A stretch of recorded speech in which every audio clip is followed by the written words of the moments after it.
Hello people, hello guys, muraho murameze neza. Uko bitemeze neza mukomeze mwihangane. Imana iri kumwe namwe kandi Imana izonerwa no gukemura ibibazo byanyu. So guys, uno munsi ni gitangaza, ni ibintu bidasanzwe, ni ibintu bibereye ijisho cyane. Aho mubona nicaye mu bwami bwa studio ya Malengo Records. No munsi bashize ku mugaragaro amasezerano bagiranye n'umuhinyanyuza akomeye cyane mu gihugu cy'u Burundi, nawe sundi Chizo Boy. Reka tubaramutse mwebwe muko madukurikirana, reka rero tubabwire icatumye rero tubakoraniriza ngaha, ariko tubanza kubashimira kwa mwese mwa kino kibanza, turabunza mwebwe bamenyesha makuru ndetse n'abashoboye kuza gushikira kino gikorwa kiro kirabera ngaha, arikandi ndetse n'abariko baragi kwirikirana. Cambe no batwabanza tukabibwira, aje nitwa Ninko Silver, mugabo abenshi banzi nka Sida Silver. Ubu turi kumwe ngaha mukanya nawe turaza kubabwira uwo ari we n'impamvu turi ngaha n'impamvu twabakoranije.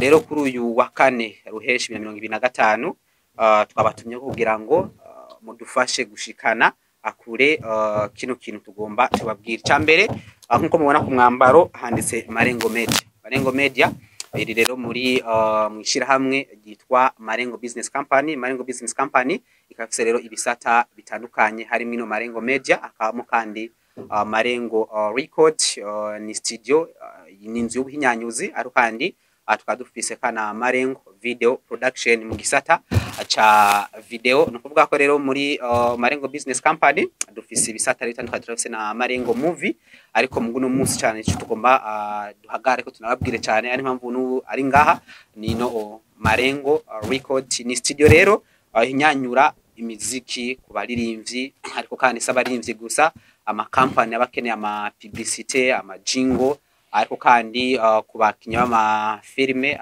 ico bita ama soundtrack nayo nyene hano muri Malengo Record navyo nyene tukaba tubikora. Rero kugira ngo tuzobikore neza kandi kugira ngo tubahe byo mwifuza, nuko rero twashimye kuzana umuhinyanyuzi cyangwa umu producer abishoboye, afise uburambe, yitwa Chizo Boy cyangwa Chizo Pro, abenshi baramuzi. Yaciye mu nzu y'imyanzu sarizike, arakora ivyiwe, ariko kandi nubu ivyiwe arabikora, mugabo nikibuza yuko anabandanya akorana n'abandi. Niyo mpamvu rero no munsi rero twashimye kugira ngo tubibagarize ku mugaragaro kariwe muhinyanyuzi no munsi adufise hano muri Malengo Record. N'amasezerano rero tugomba dusinye, dutere ku mukono. Nibaza ko ari nk'ibibazo muza kubaza, turaza kubaha umuco.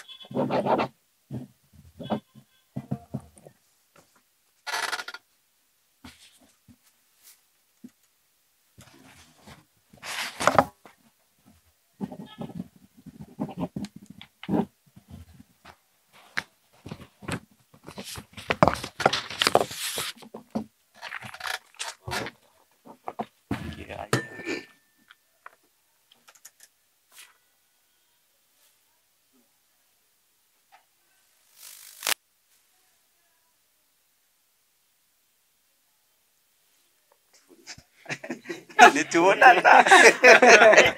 Tura ngaya. Ngaya. Gisa.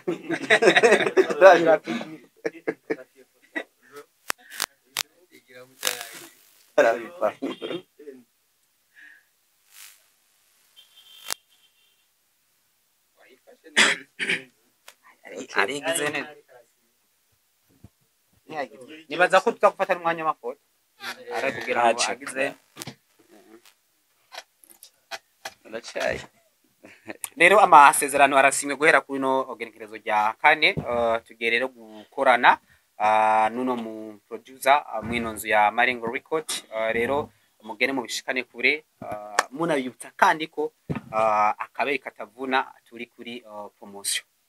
Nibaza reka umwanya wibaza ikibazo mwose ashobora kubaza, arakaryo keza. Hama iyi ni team muri Malengo, twavuze ko turi team nini cyane, uriya ni Kemo cyangwa Commode mu gisata cha media, dufise n'ikinyamakuru, unari mu bijanye n'amareresi. Ni team nini dufise muguno musabo turi kumwe nabo. nakanya reka ibibazo arabashobora kubaza akeneye umuco kuri na biriya nakanya kanya.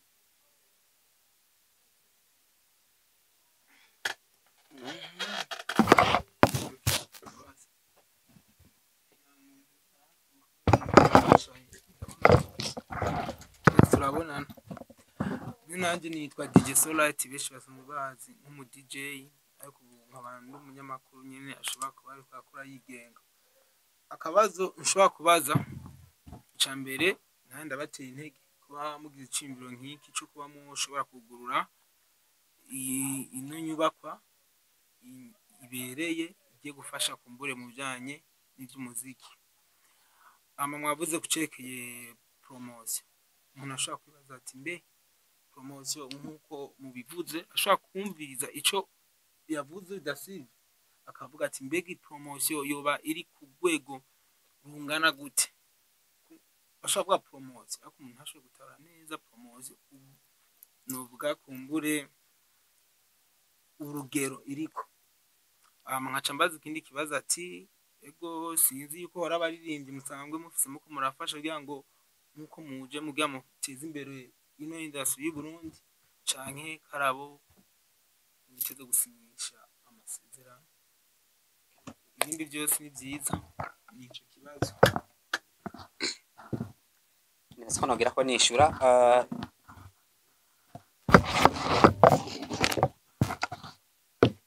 tuvuze promotion turumva kugabanya ibiciro kuko ibiciro si bimwe sero n'abaririmbyi ingene bangana.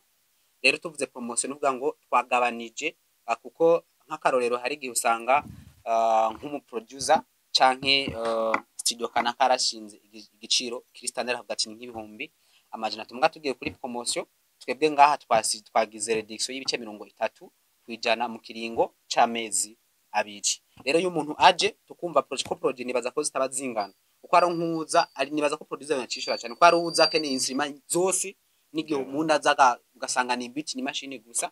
Niyo mpamvu rero bisaba ko ni sero na project ije kwingana n'unemere producer ushobora kumutwara ko urabana nk'indirimbo za gospel nizo kugwa cyo kimwe n'izindi ndirimbo. Rero niyo mpamvu tuvuga ati sero n'igikorwa uko kimeza je tukavugana igiciro hamwe tukadugira ya reduction y'ibice 30 kwijana. Reka dadi namunganire gato tuvuze reduction canke novuga discount ni ariho ibiciro mbasanzwe nkorera ko jewe mugabo mwico gihe mu kiringo ico kiringo twavuze c'amezi abiri. For example umuntu araje akeneye indirimbo ya live dukenera materiel nyinshi zinjizwa n'intuzenya n'intoke mugabo kandi ziba nyinshi gusumba paraporo n'izi ndirimbo ziba zisanzwe. Rero mwico gihe ndashobora kumugira reduction kuri ijya mix na mastering na recording byose ijya donc session nkumugabaniriza amahera kugira ngo tubanze tubakire tubahikaze nga muri Marengo record ndiyoza basanzwe banabizi iyo umuntu avuze reduction araho abatari bake basanzwe bazi amabere baturiko. Hama kubazo barubajije ati mbega hari umugambi dufise wo kuzogira abarivyo muri ngaha muri Marengo record.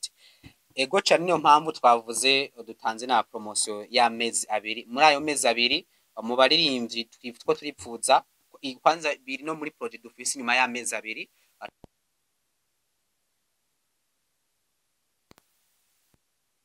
muri Marengo record izoba ari label umukobwa ndetse n'umuhungu w'igitsina gabo n'uw'igitsina gore. Nuvuga ko mwayizo taraye tuzozirabira niyo mpamvu twavuze ko twugura imiryango bose abagitangura abanavuga ngo hari abantu usanga hari aho batarishikana namaze kugera aho bageze. Rero muri abo bose nka producer natwe kandi nk'abarabira hagufi by'umuziki tuzoraba bande bafise impano ko kubona ko nk'ibintu by'ubyo usanga bibagora kugira ngo dushobore kwasinyisha hano muri Marengo tubafati mu mugongo aduteza imbere igisata cy'umuziki. Nivyo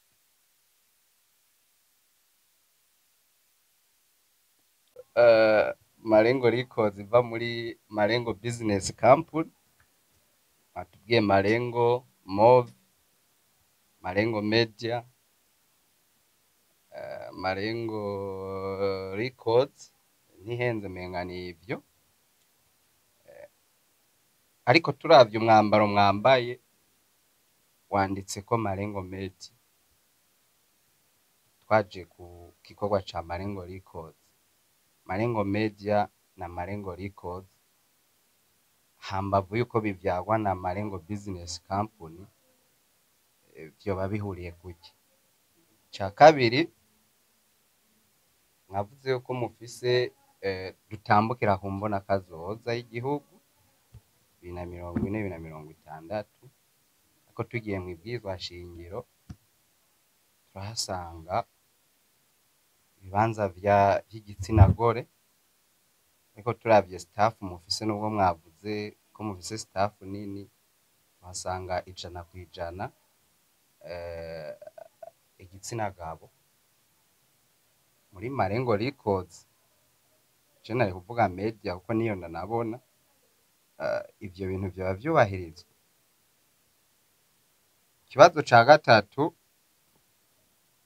haraboneka inzu zo guhinyanyura imiziki n'ibindi bitandukanye, bakatwereka imigambi. Ca mbere co murushije abandi nuko mwasinya amasezerano, nubwo tutaramenya mbega hambavu yuko aya masezerano azomara umwaka akubiyemwo ibihe bintu, na cane cane ko Cizo twari tumumenyereye muri CB Music canke CB Records. Mbega ibikorwa bizokorerwa muri Marengo Records bizoba bitandukaniye he n'ivyakorewe muri CB Records? Niki kizotandukanya ivyo bintu bibiri? CB Records yoba igihari canke ibikorwa vyayo kuva mu sinyanya amasezerano vyoba vyahagaze? Kuri yambona kazoza nyene y'igihugu, Uburundi bugiye kurangwa n'intara zitanu zagutse, aho ubona ko ababuramatari bazoba bafise ububasha bukomeye cane kurusha abo baba bahari mw'izi ntara twari dufise ubu 10 na zingahe. Marengo Business Company biciye muri Marengo Records hari ivyitegura mwiyo mbona kazoza mu ntara zitanu, ku buryo urwaruka ruri Muyinga, urwaruka ruri Makamba rushoboye gushikana impano yago mu gihe bwobura itike. Muga Marengo ikavuga ati turashobora gushikira urwo rwaruka aho ruri, na cane cane ko mwemeye kuzana umuhinyanyuzi asanzwe afise ibikorwa kandi vyagiye biraramura aba n'abandi. Ikindi kibazo, mugiye gukorana gute n'itangazamakuru ry'Uburundi canke ry'ahandi mu bijanye n'uko ibikorwa vya Marengo Records bizana kandi kantu kumbure uwo ari wese ashobora kubihurumbirana cane cane nk'umuririmbyi? Mwatweretse umuhinyanyuzi wa audio, ariko mwatubwiye ko hariho n'igisata c'amasanamu. Bityo gisata c'amasanamu coba kigitegurwa canke vyose bitanguriye rimwe? Banze ngeze ngaha, murakoze. Ku bibazo byabajijwe na Godesaga wo mwisamezi PJ Classic FM ni ibibazo bitandatu. Ikibazo ca mbere yabaje ati turi muri Marengo Record ariko twambaye umwambaro wa Marengo Media. Nico ca mbere twavuze ko Marengo Business Company ifise ibisata vyinshi. Uretse Marengo Business Company, igisata ca mbere catangwe kuvuka ni iki gisata ca Marengo Media. Iyi Marengo Media niyo ivyara n'ibindi bisata vyose, kandi tuvuze media tuza gusangamwo ibintu vyinshi. Media no munsi harimo n'ikinyamakuru, kandi ugiye ukaraba n'imbuga zacu niho haja ko bijya bikorwa byose, haba byo muri studio ndetse na video n'ivya business byose uza gusanga kino gisata ca Marengo Media arico kivyara byose. Media irimwo novuga ngo itekeyemwo ibintu byinshi, ariyo mpamvu twashimye kwambara no munsi imfura y'ibindi bintu byose. Niyo mpamvu re twahisemo kwambara uno mwambaro. Ikibazo gira kabiri yavuze ati ikibazo c'inagore ati mbega muri Marengo Business kirobahirizwa na rejya tubona staff n'umwe atubwiye ati abandi siho bari. ariko mugabo ntabo tubona. Bo ikintu ca mbere cyo novuga igitsina gore kirubahirizwa, twanavuze ko n'inyuma y'amezi abiri tugiye gusinyisha abarindi, niyo twavuze ko tuzosinyisha igitsina gabo ndetse n'igitsina gore. Muri Marengo Business Company igitsina gore koko kiriyo, kuko turafise magaze electronique, ugiye ukaraba igitsina gore nico ciganjemo, nico kiko kirakora. Ugiye twaraba mu Burundi canke n'ahatari hake hariho akazu mengo kagenewe igitsina kanaka, mbwa nubwo bitari uko, nubwo tubona ubu baja muri vyose. Mugabo muri Marengo Business Company igitsina gore koko naco ne carawe ikibanza muri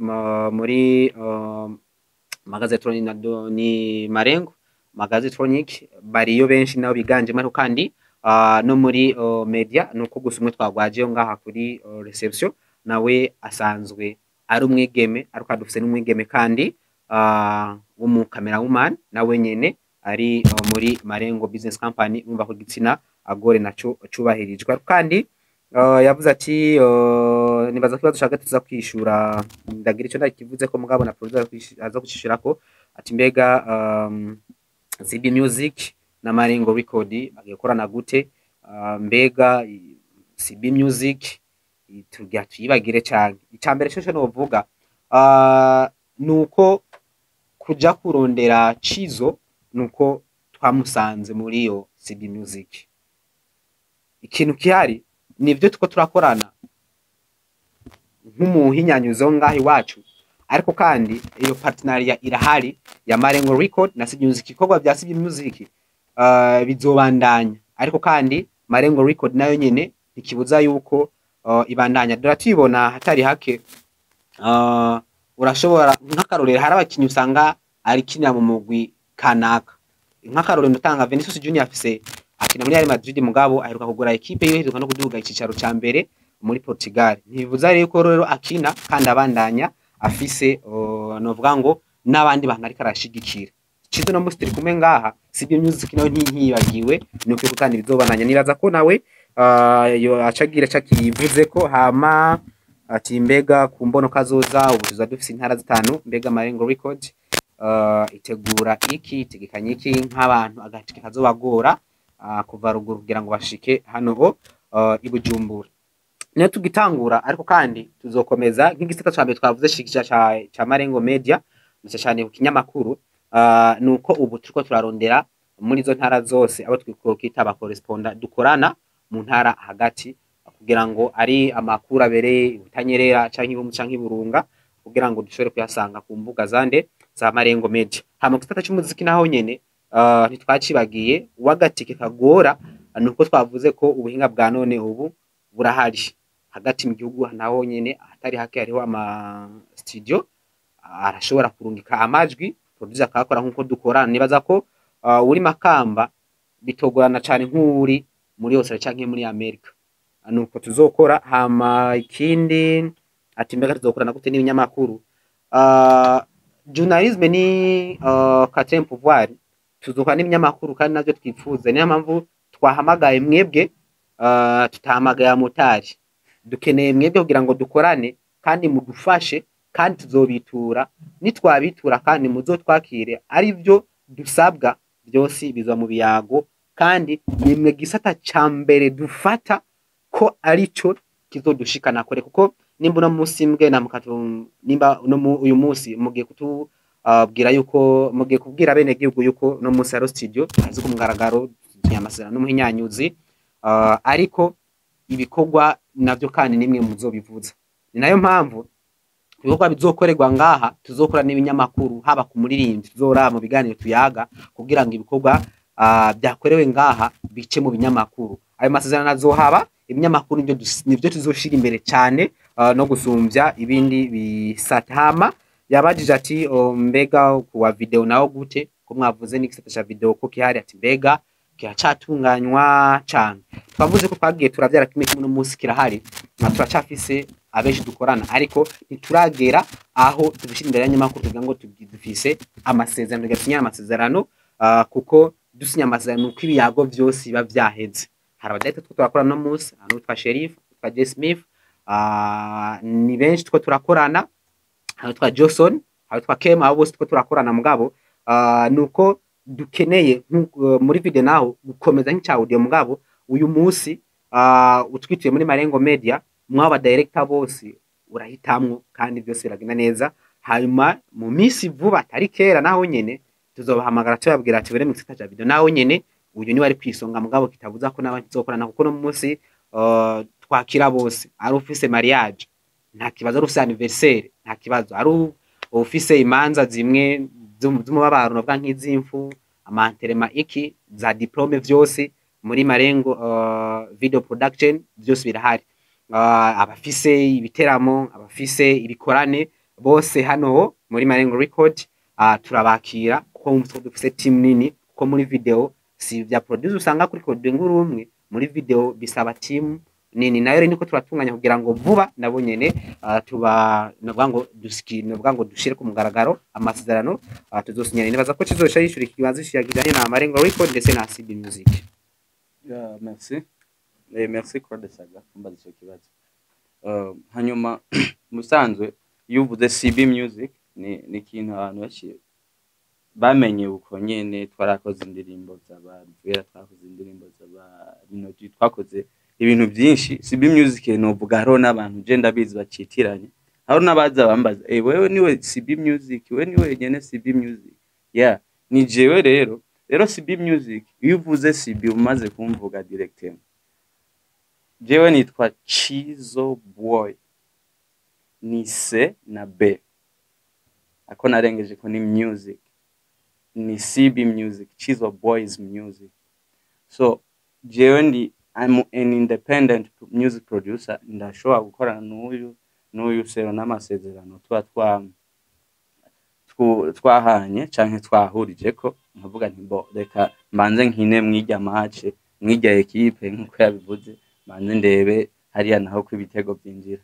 Rero niyo mpamvu ubona jewe na Marengo Records twashitse hamwe tugahuza inguvu tukabihuriza ko ndavuga ni aba bantu bafise project ndende gose nshizemwo novuga mix, nshizemwo umucango w'iwanje, intererano nanje yiwanje ku bitekerezo bafise canke kuri mindset bafise byogira ico bitanga muri music industry muri rusangi canke n'ahandi East Africa n'ahandi hariho hose. Ku ntekerezo no kuvyumviro twagerageje gushira hamwe, ndabona neza yuko dushobora gukora ibintu byinshi tukahindura ibintu bitari bike ngaha muri music industry. That's why je nari maze konderwa n'abantu benshi, ariko nta muntu inyuma yuko mva muri mu ma studio menshi nagiye nacamwo naragiye kwikorera. Nari maze rero igihe nariko ndikorera hari abantu benshi bari bamaze kuza kunondera bakambwira ivyiyumviro byabo, mugabo nkabwira nkumva neza ko atari ibintu bifashe, nkabyihorera. Ma studio menshi abatari bake murabizi yandondera dukorane, mugabo nkavuga nti wapi ndabona ivyiyumviro naho byogira si ibintu byahatari nobanda poetry no mu byanje nta na kimwe. So aba rero sero n'ivyiyumviro byabo navuze nti wow that's good, ibikoresho ni byiza, mindset ni nziza, reka dukora akazi tugire partnership dukorane. Rero ushobora kwibaza ngo izoza biragenda gute, urabizi sinyale yanje nuvuga music tag ni Chizo, ntuzigera ukabura. Ariko kandi kubera ko ngatwa tuko tukorana n'indi maison de production na Marengo Record ntushobora kuyuburamo, that's cyumura gitahura ntushobora kuyuburamo. No uze kumviza ne mu ndirimbo ya Mukombozi nayikoze nta misi myinshi heze, kuko nta misi ibiri yamaze ijya ndirimbo iri muri studio twarakoze turakosora, hama acirayitora acirayisohora Mukombozi. So urakumvamwo Marengo, ushobora kumbaza ngo kwe kutashizemo CB Music. CB Music murabizi ikorana n'abaririmbyi benshi hari habo biwanje nanje na supportinze na kujije nareze ibikorwa byabo, urumva biri nyuma yiwanje. Ndibaza maramaze no kubibona, sinzi ntanze akarorero katangorane. Urabona dufate Estukiza afite studio yiwe na Liza afite studio yiwe, ariko hariho jingo zo muri Wasafi zirakora ziramandanya, ariko na ziriya je nshatse jewe nanabishatse nta jingo ngo CB music ntayo nari gukora kubera ko je nyene ni je CB music wumvise Cizo nsinye mba nahejeje neza yuko rero ata complex irimo wumvise Cizo birakwiye naho ntugaruka na CB music ariko hari abandi nanje bari mu mugongo w'iwanje ushobora kudodura yumvamo kubera ko iyi ni partnership ntibanguze ya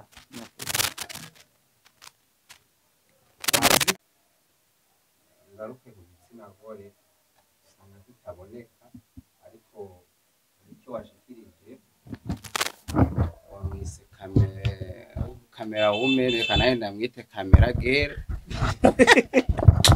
rero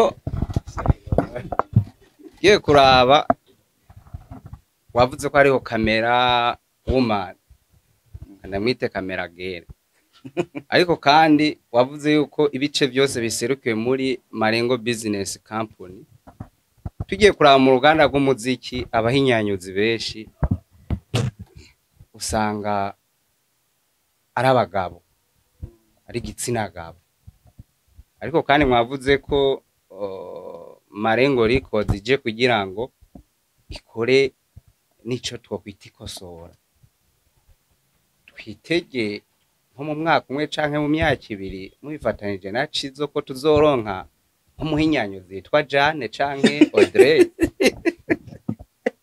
genda gihereko Audrey mix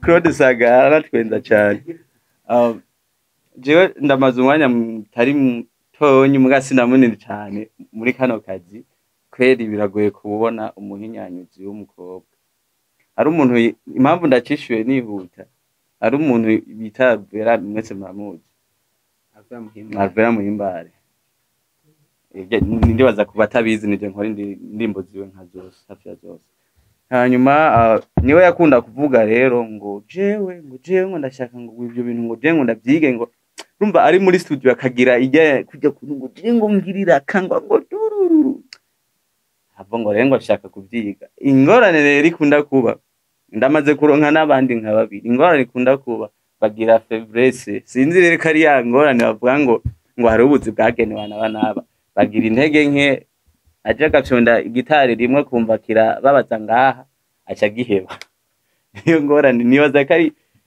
sinzi mugabo je nkunda muronse no mufata mu mugongo cyane nkamu supporting kweri Estanishi aratiduke Estanishi menga nimba nihenze nta wundi ndabona ababigerageza nyene baracika intege ariko barahawe nikaza je ndamuronse kweri ndose umuproducer gere fofo no mufasha bo je nibaza yuko ikibazo kusagara abaje ni ikibazo ciza kandi cinkora mutima dukwiye guhindura ubwo ukaraba kwisi yose abaproducer bamenyekanye ni gakuzobona mu producer w'igitsina gore ariko mugabo nkuko twayivuze hari ibintu dukeneye guhindura nibaza ko nko guhindura ibintu kuko ikintu cyambere bisaba ibintu ku muntu kubikunda twavuze ko mari zose nyinshi akweshuza gusanga abanyezo barimbye ko Cizo no munsi ni n'umuririmbyi n'umuproducer byose arabikora nibaze ko ikintu twipfuza mu barindi tuzosinyisha namwe mu banyamshaka ko umuzo dufasha kuko musanga mufise ore musicale abatari bake murabona impano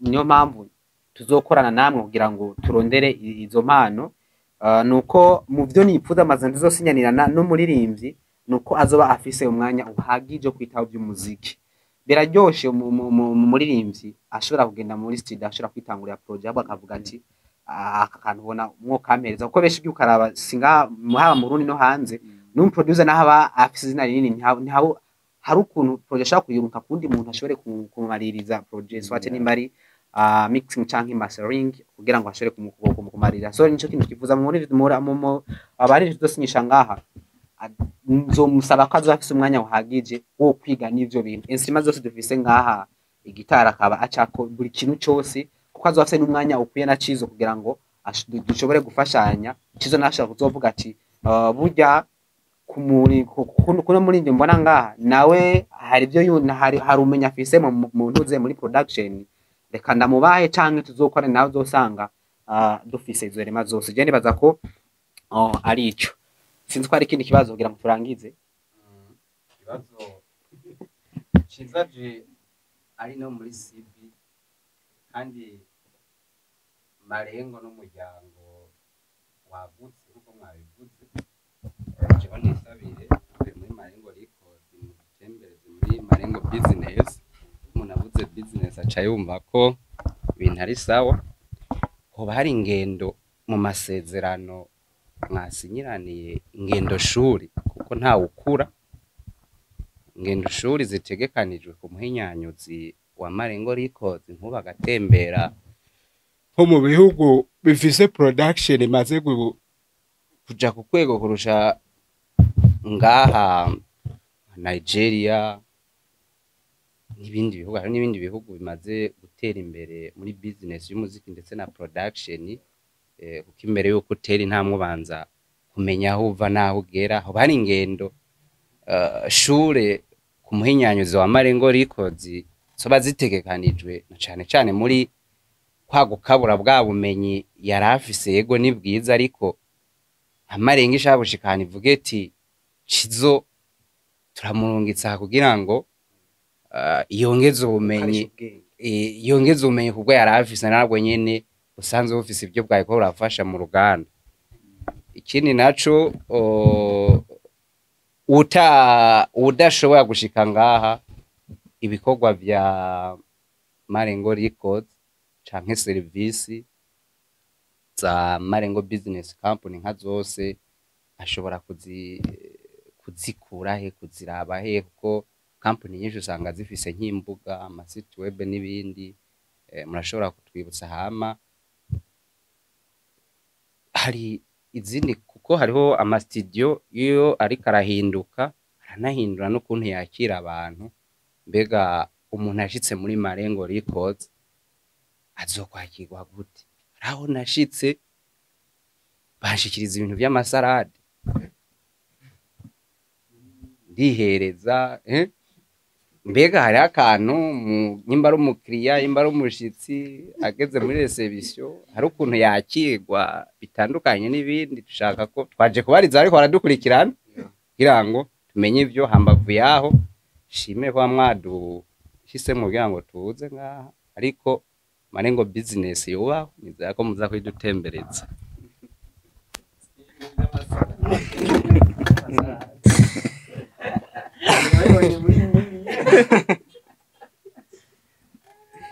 Yazana kwishura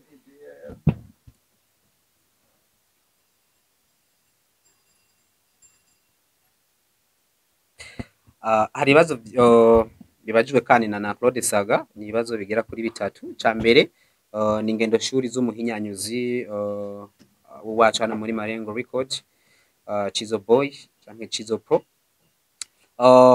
mu byo dutegekanya no gukorana n'abandi bahinyanyuzi tuvuze ijambo gukorana nivyo tuza gusanga birimo kuko nimba Sero n'umuririmbyi aje Chizo nibwo arafise ubumenyi mugabo hari nabo ababona bamurusha ndakunze kubona kwa producer batari bake arashobora kuba yakoze project hagati nakayimaririje ivyo bintu ni masezerano gukorana partnership n'abandi ya producer haba hano muri East Africa canke no hanze ya Africa y'umuproducer wenyine avuze ati naka hari yo network ko kuganira bihari ashobora kuvurukira project akaba utuntu akosora kandi gukosora harimo kwiga kuko no munsi biroroshe online aho umuntu ashobora kuvuga ati nkeneye nige ibi nibi ivyo ni masezerano kandi nyo dutegekanya nizera ko imbere ari heza minabaye ngombwa we ni abidusaba akavuga ati ujya hari utuntu twase online bisaba ko nogenda natwe biri mu byo twipfuza kuba yokora izo ngendo akagenda ahanze n'ivyo dutegekanya gukorana novuga ngo partnership y'umuproducer we n'abandi kandi ndaguciriyemo ngabo sorry nsanzwe niga online narafa passé ntaraza naragize urugendo shuri nsanzwe niga ndiga online musanzwe mugabo nyene turacabazi ntawe uheza kwiga nko wabivuze mbo hama ijanye n'ibintu vya Marengo Business Company tubisanga hehe turafise imbuga na cyane cyane turafise YouTube yitwa Marengo Media, vyose nituza kubisanga, hari na publicité icamwo ya video yerekana ivyo dusanzwe dukora ngaha vyose, harimo ivya business, iyo magasin electronique, harimwo ivya studio audio ndetse na video. YouTube Marengo Media, buri kiganiro canke buri kintu cyose dushirije kuri urwo rubuga rwa YouTube, ivyo byose bashobora kubisanga. Kwa kandi hariho na Facebook ni Marengo Media, hariho Instagram, nibaza ko website ariyo ikurikira. Hama ati mbega umuntu ashitse hano ya kigwa gute use ngaha tukwaza nawe kushaka tukwakira.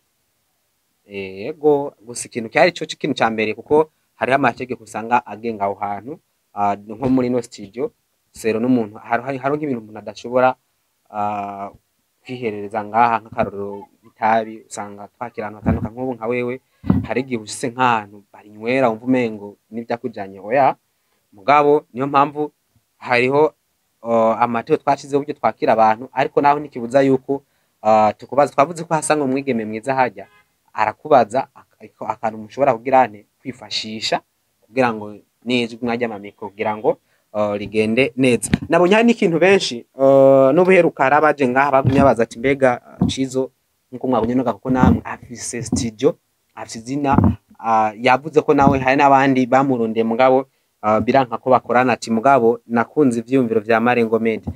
Apare y'amasezerano hari n'amafaranga yagiye hamwe ngaho hagati. Urazi mu Burundi ni gake umukoresha canke umukozi niba kusanga bavuga ngo ndamuhembaya canke mpembwaya, ariko mugabo cyo urabona si umuntu muto na amamiliyoni ngano hava ndayavuga. Uyu munsi yaba adasinzire cyane gasako imuka. Muri amasezerano harimo amafaranga kujya ko muri football recruitment zibaho, natwe twaramukura muri CB Music tumuzana muri Marengo Record ku mafaranga aharwa mu miliyoni, mugabo kumva z'umutekano tudashobora kuvuga. Mugabo nabo muramubona Karuki ni sawa ku bantu muzotembera ngaho, none murabona ko muri Marengo tumeze neza. Amasavyo ko twatembereza muri Marengo business, nibaza ko atakibazo naco tugikora tukabashikana aho hantu. Sinzi ko ari ibindi bibazo. Cizo Boy dusanzwe tumumenyereye umuntu ati cyane mu bijyanye no gukora umuziki, afise n'abantu benshi bamaze gukorana nabo umuziki, afise abantu benshi bamuhamadiri bagakorana. Hari abantu benshi baba bipfuza gukora indirimbo ku ruhande rwiwe. Ndashaka kubaza akabazo kanje kuri Cizo Boy nyene. Cizo Boy, kuri we ntigoba ari urugamba ugiye kugwana wo gukora mu nzu zibiri zisanzwe zihinyanyura umuziki uri umuntu umwe, mu gihe usanzwe ufise abantu benshi bashaka kubakorera. Sasa turashaka kumenya haramutse haje abantu benshi muri Marengo Record, ukaba ufise n'abandi muri Cizo Boy Music, uzobifatanya gute? Abo bantu uzobapangira gahunda gute? Ntihariho bamwe badohava bakubura canke ibikorwa byabo bitebe bivanye nuko ugiye gukora ubuzi bwishi uri umuntu umwe? Merci beaucoup kuri ico kibazo. Jewe nagenda kwishura nk'umuswarundi nabo batunga umuswarundi. Anyway, jewe ndakwishiye directement. Je ukumbona mfise staff nini, mfise abana benshi naramuye nareze, à savoir Jib de Classique, à savoir Trust Beat, à savoir uwo bita Diamant ni wakiri mushasha iwanje. Nukuvuga naho mwoza ni kambi y'imiziki yose naho abarundi bose boza bakaririmbira iwanje no muri Marengo. Weka wanashaka tutiriwe turaja kure. None okay, ntacho ubu utaririmbiye kwa Cizo, nturirimbire kwa Trust Beat, nturirimbire kwa Jib the Classic, nturirimbire kwa Diamant canke kwa DJ4. Iyo ni familia yangu. Nahandi hantu uririmbira ni he ntabyo nome. Uho twebwe nitwe dufisa amahit menshi mwiki gihugu, ndibaza sinihenze.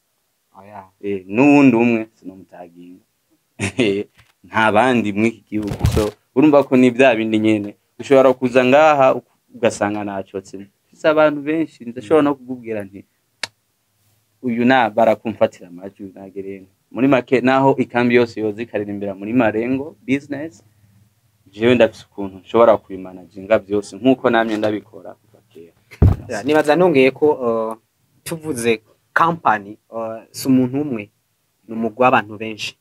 Cizo niba ari kwisonga nka official producer mugabo ntihabuze abandi twizeye canke nawe yizeye dushobora gukorana bino bikorwa uko mungana kose twanatanze na promotion muze. Ikintu ca mbere cyo tubagarantisa ngaha nuko atavya bindi ngo project imaze umwaka uja kumurondera umubura oye vyo ngaha ntabihari. Kigira kabiri harawugena nkumanka disque dire kubisega kapa twedukwerangira mu ma disque dire nkangaha ivyo ntavyo ntabihaba. So reka tubahamagarire kugira ngo mushobore kutwitura hano muri Marengo Record ako tibagiye ko muri video kandi zogira ko naho nyene tubafasha.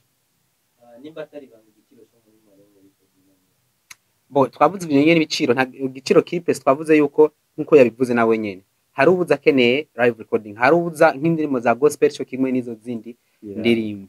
Niyo mpamvu uje rero turanegosia kandi ikintu cyari twavuze ni promotion kandi akabe nikababaza wari we wese waba muto waba munini ingo Cizo muramuzi ariko kandi nikizobuza ko twakira buri muntu wese hano muri Marengo Record. So muri ivyo twavuze n'ama company akino kora ama publicité abakora ama sound track y'ama filme abakora ama tapis sonore mu ma media karibu hano muri Marengo Record. So guys ni studio imeze neza uko mubibona ni mu ahantu kwita mu bwami kubera ko n'ahantu hasa neza cyane. Ndizira neza ko ariyo studio ya mbere nziza jewe nshoboye kuba ninjiramo. So muzobimenyeshwa byinshi muzobatemberere abantu musanzwe mukunda ibintu bijanye n'umuziki abantu musanzwe muririmba nta handi hantu mukwiye gukorera umuziki atari muri Marengo Record.